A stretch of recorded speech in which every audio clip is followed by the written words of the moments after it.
சத்தியத்திற்குள் அன்பானவர்களே, புதுச்சேரி சத்திய மார்க்க ஆலயத்தில் வாரந்தோறும் ஒவ்வொரு வாரத்தின் முதலாம் நாளிலும் சத்திய மார்க்க ஆராதனை முறைமை நிறைவேற்றப்படுகிறது.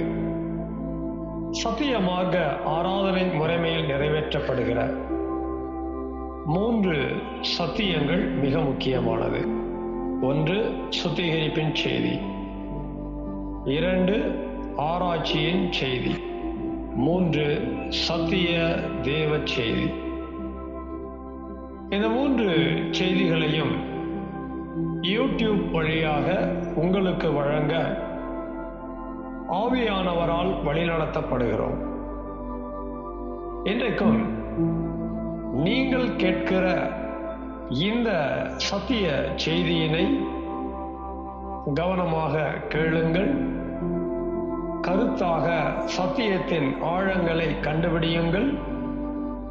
கேட்கிற சத்தியத்தின் அடிப்படையிலே உணர்ந்து அதை உங்களுடைய தனிப்பட்ட குடும்ப பொது ஊழிய வாழ்க்கையிலே கைகொண்டு வாழ்வதற்கு சத்திய தேவனுக்குள் வார்த்தைக்குள் பிரயாசப்படுங்கள். சத்திய தேவன் தாமே உங்கள் ஒவ்வொருவரையும் ஆசீர்வதிப்பாராக. இந்த சத்திய செய்தியை கேட்பதோடு மாத்திரமல்ல, ஒவ்வொரு செய்திக்கும் உங்களுடைய லைக் எங்களுக்கு ரொம்ப முக்கியமாக இருக்கிறது. அதுபோல உங்களுடைய கமெண்ட்ஸ் எங்களுக்கு தேவையாக இருக்கிறது. மேலும் இந்த சேனல் உங்களுடைய பயனுக்காக ஆரம்பிக்கப்பட்டிருக்கிறபடியால் சத்திய மார்க்க ஆலயம் புதுச்சேரி என்கிற இந்த சேனலுக்கு உங்களுடைய ஆதரவை தாருங்கள். சப்ஸ்கிரைப் செய்யுங்கள். சத்திய தேவனுக்கு மகிமை உண்டாவதாக. ஆமென். புதுச்சேரி சத்திய மார்க்க ஆலயத்திற்கு சத்திய மார்க்கத்தாராக சத்திய மார்க்க ஆராதனை முறைமைகளை அனுசரிக்க ஜனவரி மாதத்திலும் முதலாம் வாரத்தின் முதல் நாளிலே கூடி வந்திருக்கிறதான உங்கள் ஒவ்வொருவரையும் சத்திய பிதா குமாரன் பரிசுத்த ஆவியானவருடைய தெய்வீக நாமத்தினாலே சத்திய அன்போடு கூட வாழ்த்தி வரவேற்கின்றேன். சத்தியத்திற்குள் அன்பானவர்களே, சத்திய மார்க்க ஆராதனை முறைமை என்பது 3 பகுதிகளாகவும் 7 சத்தியங்களாகவும் இருக்கின்றது.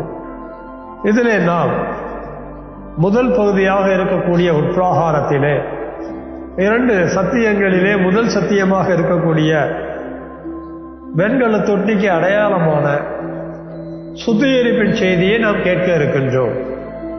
சுத்திகரிப்பு செய்தியை நாம் ஏன் கேட்க இருக்கிறோம் அப்படின்னா, நம்முடைய குறைகள் குற்றங்களை நாம் கண்டுபிடிக்க தான் இந்த சத்தியத்தை கேட்க இருக்கிறோம். ஆகவே தேவன் என்னை உணர்த்த, நம்மை உணர்த்த, அவர் பேசுகிற சுத்திகரிப்பின் செய்தியை கவனமாக கேட்டு மனம் திரும்ப ஆயத்தப்படுவோமா? இன்றைய சுத்திகரிப்பின் செய்திக்கான தலைப்பு சீர்கேடான வீண் பேச்சுகளுக்கு விலகாமல் வாழ்கிற குற்றம்.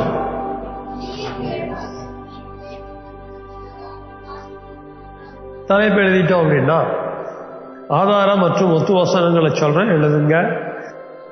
2 தீமோத்தேயு 2:16, சங்கீதம் 73:8, எரேமியா 14:7, கடைசியாக நாம் எப்போதும் குறித்துக் கொள்ளக்கூடிய வசனம் சங்கீதம் 73:13. சத்தியத்திற்குள் அன்பானவர்களே, சீர்கேடான பேச்சு இது ஒரு குற்றம். இந்த குற்றத்துக்கு நாம விலகி வாழ வேண்டும். இப்படிப்பட்டதான அறிவு இல்லாமல் நாம் விலகாமல் வாழ்ந்தோம் என்றால் குற்றத்தின் மேல் குற்றம் செய்கிறவர்களாக காணப்படுவோம். சீர்கேடு என்பது ஒரு தேவ மனிதனை, ஒரு தேவ பிள்ளையை சத்தியத்திற்கு மாறாக நடப்பதற்கு கெடுக்கின்ற பேச்சை குறிக்கிறது. இன்னும் தெளிவாக சொல்ல போனால் கள்ள போதனையை குறிக்கிறது. கள்ள போதனைக்கு நாம் விலகி வாழ வேண்டும். கள்ளப்போதனைய வேதம் வீண் பேச்சுன்னு சொல்லுது. தேவனுக்காக வாழ்கிற தேவ ஜனங்களை தேவனுக்காக வாழ விடாம பண்றதுதான் வீண் பேச்சு, சீர்கேடான வீண் பேச்சு. இந்த தலைப்பினை நாம் எங்கிருந்து எடுத்திருக்கிறோம்னா 2 தீமோத்தேயு 2:14 தான் எடுத்திருக்கிறோம். இந்த வசனத்தை வாசிக்கிறேன், கவனிங்க. சீர்கேடான வீண் பேச்சுகளுக்கு விலகுகிறேன், அவைகளால் கள்ள போதகர்களான அவர்கள் அதிக அவபக்தியுள்ளவர்கள். சீர்கேடான வீண் பேச்சுகளுக்கு விலகுகிறேன். அப்போஸ்தலனாகிய பவுல் தீமோத்தேயுவுக்கு எழுதின 2ஆம் நிருபத்திலே விதமாக எழுதியிருக்கிறார். புதிய ஏற்பாட்டு சபை, முதல் நூற்றாண்டு சத்தியமார்க்க சபை சத்தியத்திலே நடக்க வேண்டும். அப்படி சத்தியத்திலே நடவாதபடிக்கு சீர்கேடான வீண் பேச்சுக்கள் ஊழியக்காரரிடத்திலே கொண்டு வருவார்கள். அப்படி கொண்டு வரும்போது அதற்கு இடம் கொடுக்காம அவைகளுக்கு விலகி வாழணும். ஊழியக்காரர் மட்டும் இல்ல, தேவ ஜனங்களும் சீர்கேடான வீண் பேச்சுகளை கண்டுபிடிச்சு கள்ள போதகர் மூலமா இது கொடுக்கப்படும். இவைகளை கண்டுபிடிச்சு அவைகளுக்கு விலகி வாழ வேண்டும் என்பதை நாம் அறிய வேண்டும்.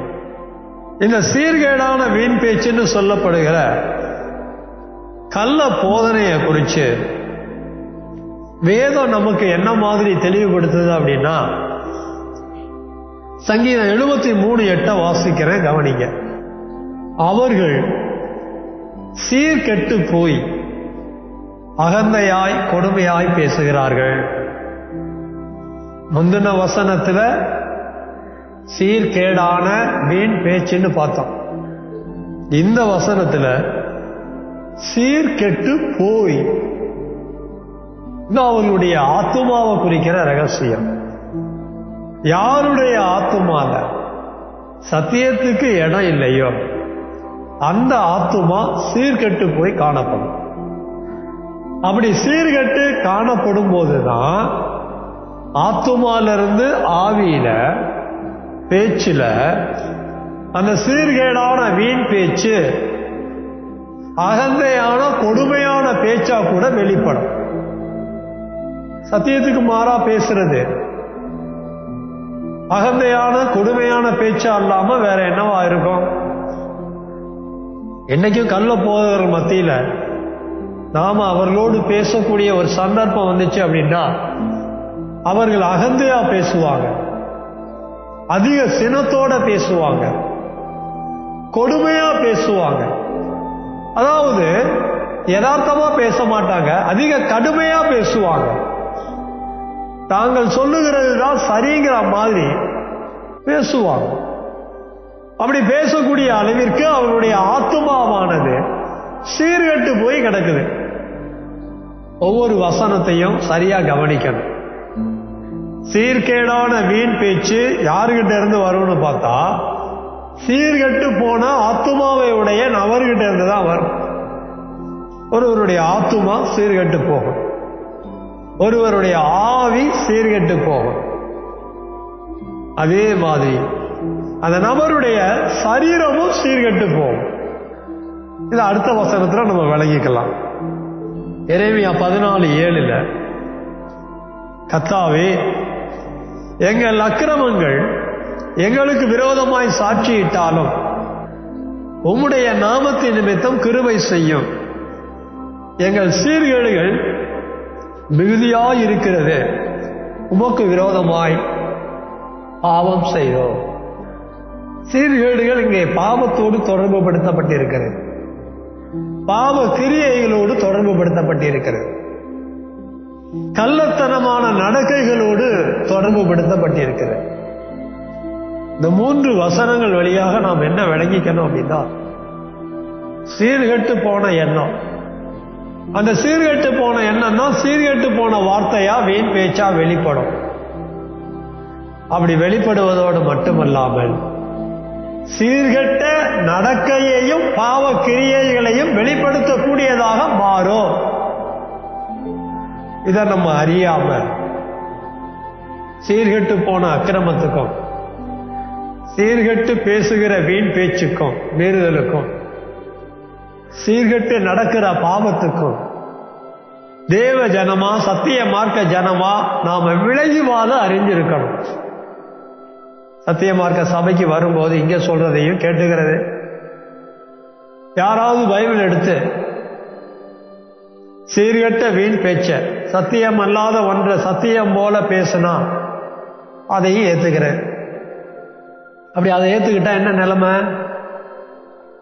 அதான் நம்ம காது வழியா கேட்கிறோம், அது நம்ம ஆத்துமாவுக்கு போகும், அதை நம்ம ஆத்துமாவை சீர்கெட்டு போக பண்ணும். நம்ம ஆத்துமாவை அது கெடுத்துருச்சு அப்படின்னா நம்ம ஆவியிலையும் அந்த சீர்கெட்டு போன வார்த்தைகள் பேச்சா வெளிப்படும். ஆவியும் ஆத்துமாவும் சீர்கெட்டு போச்சுன்னா நாமும் பாவ கிரியையை நடப்பிக்கக்கூடிய அளவிற்கு சீர்கெட்ட நடக்கையும் நம்ம இடத்துல வெளிப்பட ஆரம்பிச்சிடும். சத்தியத்தை கவனமா கேளுங்க. எனக்கு எல்லாரும் பைபிள் எடுத்து பேச ஆரம்பிச்சிட்டாங்க. ஆனா யாரு சத்தியத்தை சத்தியமா பேசுறாங்க, யாரு சத்தியத்தை அசத்தியமா பேசுறாங்க, சீர்கேடான வீண் பேச்ச பேசுறாங்கன்னு கண்டுபிடிக்கிறது ரொம்ப கஷ்டம். எப்படியும் பிசாசு ஜனங்களை சத்தியத்தை விட்டு திருப்பணுங்கிறதுல குறிக்கோளா இருக்கான். சத்திய மார்க்க சபையார் மேல அது அதிக கண்ணா இருப்பான். நம்ம தான் இந்த மாதிரியான காரியங்கள் என்னன்னு கண்டுபிடிச்சு விலகி வாழணுமே ஒழிய விலகாம அதோட எசைஞ்சு வாழணும். அப்படின்னா நம்ம ஆத்துமால அக்கிரமம், நம்ம ஆவியில மீறுதல், நம்ம சரீரத்துல பாவம் வந்துருங்கிறத கண்டுபிடிச்சு எச்சரிக்கையோடு வாழ்க்கையை நடத்தணும். சங்கீதக்காரன் சொல்றான் பாருங்க, சங்கீதம் 73:13, நான் மிருதாவாகவே என் இருதயத்தை சுத்தம் பண்ணி குற்றம் இல்லாமையிலே என் கைகளை கழுவினேன். ஆத்துமாவை சரீரத்தை வெண்கல தொட்டியில கழுவினேன்னு சொல்றான். ஒருவேளை நீங்களோ நானோ ஏதோ சந்தர்ப்பத்தில் அறியாம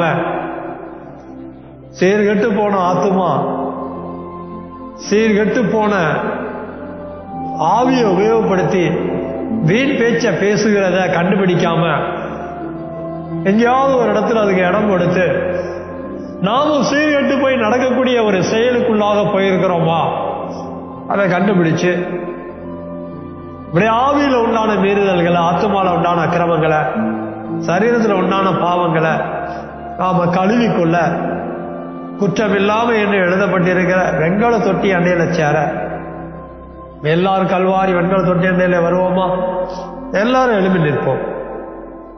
சுத்திகரிப்பின் செய்தியை கேட்டதான நாம கல்வாரி வெண்கல தொட்டி அண்டையில எழுப்பி நின்று இருக்கிறோமே. சீர்கேடான வீண் பேச்சுக்கு விலகி இரு.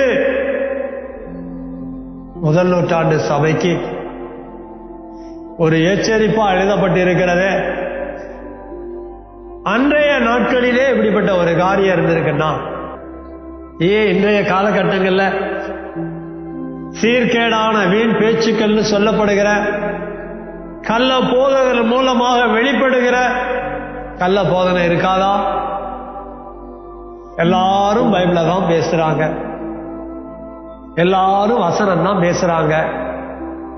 ஆனா எது கள்ள உபதேசம், எது கள்ள போதகம், எது சத்தியம்னு சொல்லி பிரிச்சு பார்க்கக்கூடிய சத்திய அறிவோட நம்ம இருக்கிறோமா?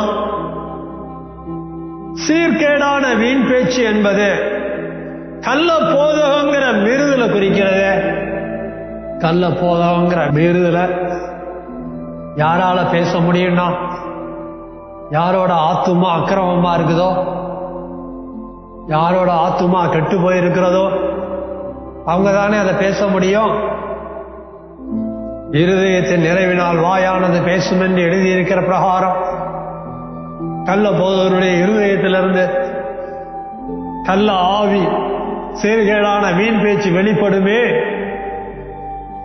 அவர்கள் சீர்கெட்டு போய் பாவங்களை செய்கிறவங்களா இருக்கிறாங்களே, நீங்களும் நானும் கேட்ட சத்தியங்களை நம்முடைய வாழ்க்கையில செயல்படுத்த கூடாதபடிக்கு உங்களையும் என்னையும் பாவ வாழ்க்கைக்குள்ளாக தள்ளுவதற்கு சீர்கேடான வீண் பேச்சுக்களை, கள்ள போதனைய நம்மிடத்துல யாராவது கொண்டு வந்தாங்கன்னா அதை இனம் கண்டுபிடிச்சு அவைகளுக்கு விலகி வாழக்கூடிய மனதும் ஆவியும் சரீரம் உடையவர்களாக நாம் எச்சரிக்கையோடு காணப்பட வேண்டாமா? ஒருவேளை அப்படி எச்சரிக்கை இல்லாம வசனம் தானே சொல்றாங்கன்னு சொல்லி யாருக்காவது சீர்கேடான வீண் பேச்சுக்களை பேசும்போது இடம் கொடுத்திருக்கிறோமா? என்ன உணர்த்துன்னு சொல்லி கேட்கணும். நம்ம கேட்டாதான் தெய்வம் உணர்த்துவார். இப்படிப்பட்ட மீறுதல்கள்ல, அக்கிரமங்கள்ல, பாவத்துக்கு இடம் கொடுத்திருந்தோம் அப்படின்னா சரியா மனம் திரும்பணும். கேட்ட சுத்திகரிப்பின் செய்தியின் அடிப்படையில மாத்திரம் இல்லைங்க, கடந்த ஒரு வார காலமா நம்முடைய வாழ்க்கையை நடத்தி இருக்கிறோம். கண்கள்ல இச்சை வந்திருக்குதா? வாயில ஜீவனத்தின் பெருமை வெளிப்பட்டிருக்குதா? சரீரத்துல மாம்சத்தின் இச்சைகள் வெளிப்பட்டிருக்குதா? என்ன உணர்த்தோன்னு சொல்லி கேட்கணும். நம்ம தனிப்பட்ட வாழ்க்கை, குடும்ப வாழ்க்கை, பொது வேலை, ஊழிய வாழ்க்கையில பேசி இருக்கிறோம், எண்ணம் ஒன்று இருக்கிறோம், பெரிய நடப்பிச்சிருக்கிறோம், மீதான வார்த்தைகள் வெளிப்பட்டிருக்குதா? அக்கிரம சிந்தைகள், பாவக்கிரியைகள் வெளிப்பட்டிருக்குதா? என்ன உணர்த்தும் ஆவியானவரேன்னு கேட்கணும். நம்ம கேட்கலன்னா தெய்வம் உணர்த்த மாட்டார். கணவன்கிட்ட எப்படி பேசணும், மனைவிட்ட எப்படி பேசணும், வீட்டில் இருக்கிற மற்றவங்ககிட்ட எப்படி பேசணும், ஒரு காரியத்தின் நிமித்தமா மனதில் என்ன மாதிரியான எண்ணங்கள்லாம் தோன்றுச்சு, ஒரு செயல்பாட்டின் நிமித்தம் நம்ம எப்படியெல்லாம் நடந்துகிட்டோம், அடிமைத்தனமான காரியங்களை உணர்த்தோன்னு சொல்லி கேட்க வேண்டாமா? மௌனமா குற்றங்களை உணர்ந்து அறிக்கை செய்வோமா? உங்களோடு கூட நானும்